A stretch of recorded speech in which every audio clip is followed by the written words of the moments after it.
Welcome to Life Stories.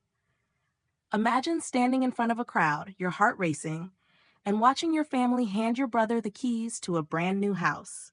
Meanwhile, you, the one who's done everything, the one who's always been there, are handed a box of leftovers. It's not a mistake, it's deliberate.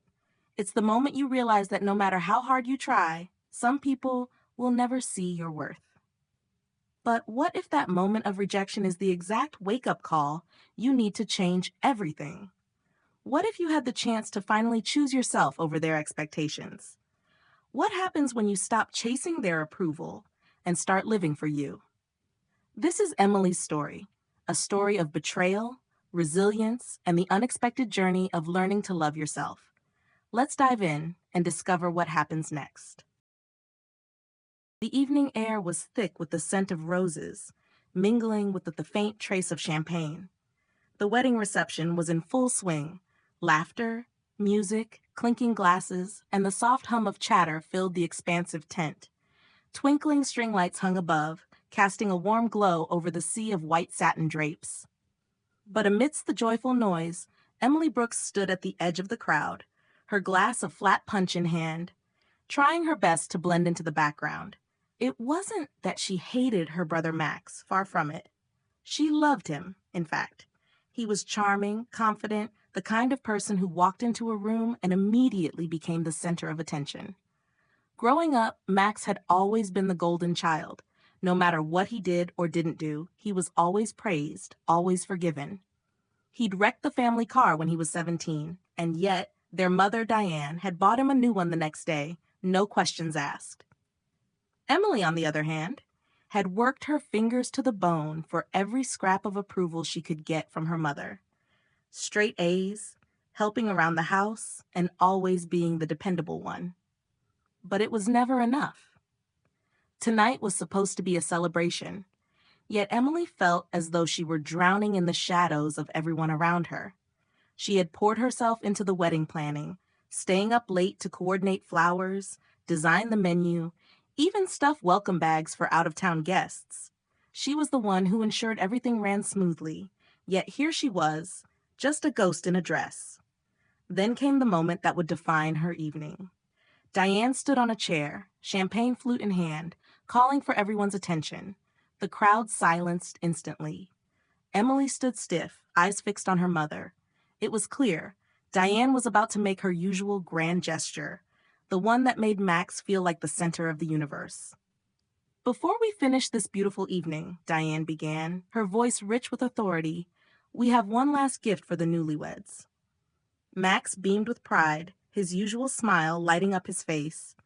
Emily could feel the stirrings of discomfort deep within her. She knew what was coming, and her stomach twisted into a tight knot.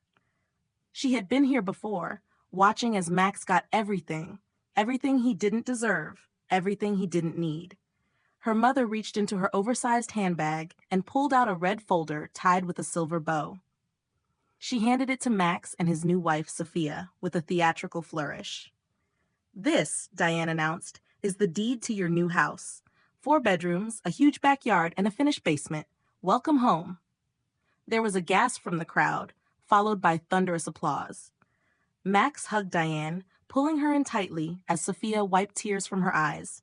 The room erupted in joy. Emily clapped too, her hands trembling, her chest heavy with a mix of anger and heartbreak. She smiled, because that was what you did in these moments, even when it felt like the world was closing in around you. Smile. Pretend that it didn't hurt to be the forgotten child, the one who still rented a cramped one-bedroom apartment, while her brother, who had been handed everything on a silver platter, was given a mansion. But then Diane turned to Emily, her smile tight but forced. "Oh, and for Emily," she said, loud enough for everyone to hear, "we didn't forget about you." A few of the guests chuckled nervously, unsure of what was coming next. Emily's heart sank as her mother fumbled again in her purse, pulling out a shoebox wrapped in wrinkled newspaper. There was a strip of duct tape across the top, and in smudged black Sharpie, the word leftovers was scrawled across it. Emily's face burned with humiliation, but she reached for the box, her hands shaking. The laughter from her Uncle Rick, who had always made her feel small, echoed in her ears. Guess that suits her, he muttered. She always liked the crusty stuff. The others laughed awkwardly. She opened the box with trembling hands. Inside was a burnt piece of toast, charred and forgotten. There was no note, no explanation, just a slice of something left too long in a toaster. Emily's throat tightened, her vision blurred. The laughter continued in the background, but it felt distant now, muffled by the ringing in her ears. "Thank you," she whispered, her voice barely audible, but loud enough for those near her to hear.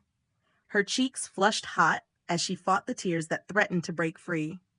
She forced herself to smile, but inside, she felt as though everything she had worked for had been reduced to a joke, a mere afterthought, a leftover. As the night continued, Emily found herself walking away from the crowd, out into the cool evening air. She clutched the shoebox to her chest, feeling the weight of the toast in her hands. It wasn't just the toast that hurt, it was everything. The years of working hard, of never being enough, of always being second to Max. Then she felt a hand on hers. Ryan, her husband, had found her. He didn't say anything at first. He simply handed her a small silver key. "This is for you," he said quietly. Emily looked at him, confused. "What is this?" Ryan's gaze softened. "I bought this house for us, for you." The words hit her like a wave. "I've been working on it for months," he continued. "I wanted it to be a surprise. You deserve more than scraps, Emily. You deserve something whole." The world seemed to stop turning. She was holding the key to a home, a real home. It wasn't a grand gesture like the house for Max, but it was hers. It was hers because Ryan saw her. For the first time in her life, someone had chosen her. But then, as she stood there holding that key, something stirred deep inside of her. A question she had never allowed herself to ask. Why had she always been so desperate for her mother's approval? Have you ever been overlooked, ignored, or made to feel less than you are? How do you cope when the people who should love you most make you feel invisible? As Emily stood there, her mind racing with thoughts, she couldn't shake the feeling that something had changed. She wasn't the same person she had been just moments before.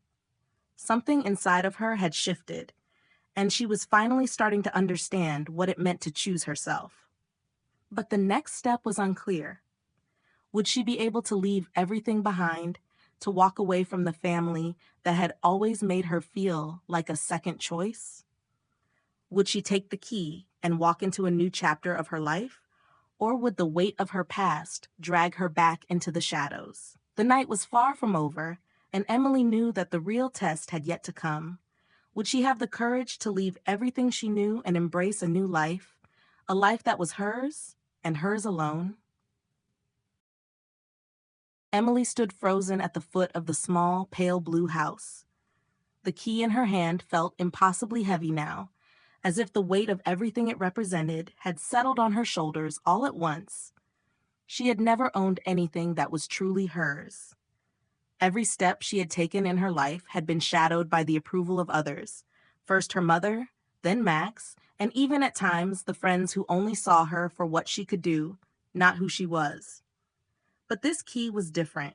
It was hers, not because she had earned it by serving others, but because someone saw her, truly saw her, for who she was. Ryan's steady presence beside her grounded her, but the emotions bubbling inside her threatened to spill over. She wanted to let go of the resentment, to embrace this new chapter with open arms. But there was a part of her that still hesitated, something deep inside that questioned whether she could truly leave everything behind, including the people who had shaped her, even if it was in ways she hadn't wanted. "Are you ready?" Ryan asked softly, his hand brushing against hers. His eyes were full of hope, of belief in her, and for the first time in a long time, Emily felt a flicker of possibility in her chest. She nodded, her throat tight, and inserted the key into the lock. The door swung open smoothly, and they stepped inside. The house was small but perfect in its own way, new, untouched, and waiting for her to fill it with life. As she looked around, she saw the sunflowers on the windowsill, the freshly painted walls, the soft glow of the string lights Ryan had hung up. This was the beginning of something different, something just for her. But as Emily closed the door behind her, a text message notification lit up on her phone screen. It was from her mother. "Where are you? Why didn't you come back to the wedding? Don't make a scene, please." The words hit her like a slap in the face. She hadn't expected this. She hadn't expected Diane to reach out, to care, to acknowledge the hurt. Emily stared at the message, feeling a familiar tightening in her chest. She wanted to ignore it, to let the silence between them settle. But then another message came through, this time from Max. "Mom's upset. Don't make this harder than it has to be. Come back, please. You know how she is." That was it. The perfect reminder of why she had left in the first place. Why she had to stop caring about the people who always treated her like an afterthought. Her mother's obsession with Max, her brother's need for constant validation, and the ever-present feeling that Emily was just a placeholder, someone who only mattered when they needed something done. Ryan could see the shift in Emily's face, the way the color drained from her cheeks as she stared at the screen. He gently took the phone from her hands, looking at the messages with a frown. "Emily?" he said, his voice low but firm. "You don't need to do this. You don't need to go back to that. You've made your choice. And this," he gestured to the house around them, "this is your life now, not theirs." But Emily wasn't sure. A voice in the back of her mind whispered that she was making a mistake, that she was letting go of the one thing that still connected her to the people she loved, even if they didn't know how to love her back. She looked at the phone, feeling an overwhelming urge to text her mother, to explain herself, to let her know that she hadn't meant to hurt anyone, that maybe she just wanted to be seen, to be understood. "I don't know what to do, Ryan," Emily admitted, her voice barely a whisper. She dropped down onto the couch, burying her face in her hands. "What if I'm making the wrong decision? What if I'm just abandoning everything I've ever known?" Ryan sat beside her, his hand resting on her back. "What if everything you've ever known has been holding you back?" he asked, his voice steady, unwavering. "What if, for once, you chose yourself?" Emily looked at him, the weight of his words sinking in. She wanted to believe him, she really did. But it was hard to let go of the life she had built in her mind, the life where her family came together, where they saw her, where they acknowledged her worth. It was hard to accept that all of that had been an illusion. She had spent so many years chasing a version of love that never existed, a version of approval that only came in the form of empty gestures. Before she could respond, the phone buzzed again. This time, it was her mother, and her words were simple but piercing. "You've ruined everything." Emily's heart lurched. She felt like she was suffocating, caught between the life she had always dreamed of and the reality of who she was now. For so long, she had wanted to be the person they would finally choose, the person they would finally see. But as the messages kept coming, it became clear that she would never be that person. She could keep trying, keep begging for scraps, or she could choose something different, something that was hers and hers alone. Ryan squeezed her hand. "You don't owe them anything, Emily." "Not anymore." She stared at the phone, the weight of the message sinking in. Her mother's words, so familiar, so cruel, had always been the final word. But now Emily felt something else stir within her. Anger? Yes, but more than that. It was defiance. She wasn't going to be their afterthought anymore.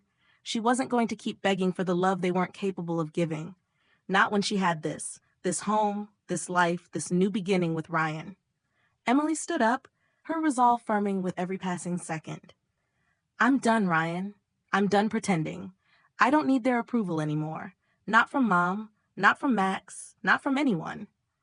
Ryan smiled, pride shining in his eyes. "Then let's start living for you." Have you ever had to make the choice between family expectations and your own happiness? How do you cope when your family doesn't see your worth? As Emily placed the phone down on the table and looked around at the home she had made for herself, the quiet of the house settled around her. But she knew that her journey wasn't over yet. The hardest part was yet to come. Would she be able to completely sever the ties that had held her back for so long? Would she find the strength to walk away from the past and build a future that was entirely her own? The phone buzzed again, but this time Emily didn't reach for it. She was done looking back. She was ready to face what lay ahead, whatever that might be, and she was no longer afraid. Emily sat on the porch, the cool evening air brushing against her skin as she wrapped her arms around her knees, her thoughts swirling. The house was quiet now, quiet in a way that felt foreign, yet comforting. She had been here for weeks, settling into this space that had once felt so unfamiliar, but now it felt like home. The walls were still bare in places, the floors still showing traces of the painting work, but it was hers. Every crack, every unfinished corner was a symbol of her choice, of the life she was now creating for herself. The phone buzzed on the table beside her, but Emily ignored it. She had learned, in the past weeks, to stop letting those messages dictate her emotions. Still, as she stared at the house, a question lingered in her mind. Did she make the right decision? For so long, she had chased her family's approval, convinced that their love was the validation she needed. She had been a good daughter, a helpful sister, a reliable person. But no matter how hard she worked, no matter how much she gave, it was never enough. And then, in a small, quiet house that wasn't built by anyone but her husband, Emily found something her mother could never give her: peace. A kind of peace she had never known before. But even now, as she sat in the living room, Ryan was in the kitchen making dinner. A soft hum of music filling the air, Emily couldn't stop the bittersweet sting of the past. Her mother had tried to reach out again, sending text after text. At first, Emily had ignored them, but now it felt harder. The guilt began to creep in. Was she being too harsh? Was it fair to just cut her mother out of her life, even if her love had been toxic? As if reading her mind, Ryan stepped into the living room, holding a steaming bowl of soup. He set it down gently in front of her and sat beside her, his presence steady and calm. She hadn't said much to him in the last few days, not because she was angry, but because she was trying to find the words to explain the weight of what she had done. "Hey," Ryan said softly, his voice gentle. "You okay?" Emily looked at him, the question suddenly feeling bigger than she was ready to answer. She wanted to be okay. She wanted to believe that walking away from her family, from everything she had known, had been the right thing to do. But there was always that nagging voice in the back of her mind, questioning if she was truly making the right choice. "I don't know," she confessed, her voice trembling slightly. "I think I'm still figuring it out." Ryan nodded, taking her hand in his. "You're doing what's best for you, Em. That's what matters. No one else gets to decide that for you." His words were comforting, but there was something else Emily couldn't shake. That feeling of being torn between two lives. The family she had spent years trying to please, and the life she was now building with Ryan. The life where she was finally seen, finally understood, but at what cost? Emily took a deep breath, staring out the window at the twilight sky. The soft glow of the porch light lit the garden, the flowers she had planted with Ryan now beginning to bloom. It wasn't perfect. Nothing was perfect. But for the first time in her life, she felt like she was starting to build something that truly belonged to her. She wasn't just the daughter, the helper, the invisible one. She was the woman who had chosen herself, who had made a choice to leave behind the toxic approval of a family who had never seen her as more than a tool to meet their needs. But then, just as she was starting to breathe again, the phone buzzed again. This time, it wasn't a message from her mother. It was from Max. "I need to talk to you. Mom's really upset. Please just come by. It's not what you think." Max. The one person who had always been there for her in his own way. The one person who had never truly understood, but still tried, still cared. Emily stared at the message for a moment, the familiar pull of guilt tugging at her chest. She could hear her mother's voice in her head, the sharpness, the rejection, but she could also hear Max's voice, calm, trying to bridge the gap between them. She wasn't ready for this. She wasn't ready to face them. Not yet. Not when she was still finding herself in the silence of this house, in the warmth of Ryan's arms, in the quiet moments that had no strings attached. I'm not going, Emily said firmly, her voice cutting through the tension in the room. She wasn't looking for Ryan's approval, not anymore. This was her decision. I can't go back there. Not yet. Ryan squeezed her hand, his eyes soft. You don't have to. You've already made your choice. And you don't owe them anything. Emily nodded slowly, but the doubt still lingered. What if she was wrong? What if, by walking away, she was abandoning a part of herself? Her mind raced with the possibility of reconciliation. Maybe if she went back, apologized for being too harsh, they would understand. Maybe she could rebuild the relationship, fix the broken pieces. But in the back of her mind, a voice whispered, No, this is your life now. The thought gave her pause. She didn't need to fix her family. She didn't need to spend the rest of her life trying to fit into a mold that was never made for her.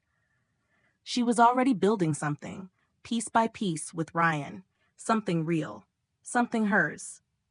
And that was enough. Emily turned off her phone, slipping it into the pocket of her jeans. She didn't need to look back. She didn't need to answer their calls. She was not the same person she had been when she arrived at this house. She wasn't going to chase their approval anymore. Not when she had this life, this home, this love. She stood up, feeling the weight of the past lifting from her shoulders, and walked over to the window. The flowers outside swayed in the evening breeze, the soft light casting a warm glow over the garden. It was simple, it was imperfect, but it was real. Let's make this our place, Emily said, her voice steady. Let's build something real here, for us. Ryan stood up behind her, wrapping his arms around her waist. I'm with you, Em, always. Emily smiled, her heart full for the first time in years. She had chosen herself. She had chosen love, peace, and a future that was hers. And nothing, not even her family, could take that away from her. How do you cope when you have to walk away from the people you love? Is it worth it to choose yourself over your family's expectations? If this story resonated with you, drop a 100 in the comments to show your support. Where are you watching from? Let me know in the comments. If you enjoyed this story, please share it with a friend. Thank you for watching Life Stories.